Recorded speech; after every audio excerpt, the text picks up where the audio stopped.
হে আমার মুসলমান ইসলাম তরিকার ভাই এবং বোনেরা, আসুন সকলকে আজকে একটা ইসলামের কালিমার দাওয়াত পৌঁছাই। ইসলামের দাওয়াত পৌঁছে দেওয়া মানে আমাদের ইসলাম প্রচার করা মানে আমাদের মুসলমান ভাই বোনদের কাজ। 30 পারা কোরআনে যত আয়াত, যত সিরা রয়েছে, যত কালিমা রয়েছে, সবচেয়েও আমার প্রিয় মোহাম্মদ নবী সাল্লাল্লাহু আলাইহি ওয়াসাল্লামের নামে উত্তম।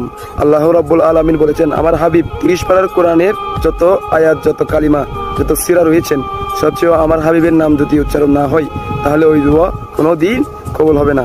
বাপ আদম আলাইহিস সালাম, মা হাওয়া জান্নাত থেকে বেরিয়েছেন, 350 বছর দুনিয়াতে কেঁদে বেরিয়েছেন। আল্লাহ তাআলা রাব্বুল আলামিন 30 পারার যত আয়াত, কোরআনের যত সিরা রয়েছে আল্লাহ কবুল করেননি। ওই লা ইলাহা ইল্লাল্লাহ মুহাম্মাদুর নামের ওসিলায় বাপ আদম আলাইহিস সালাম, মা হাওয়াকে কবুল করেছেন।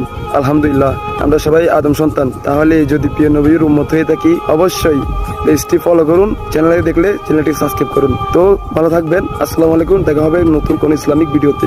আল্লাহ হাফেজ।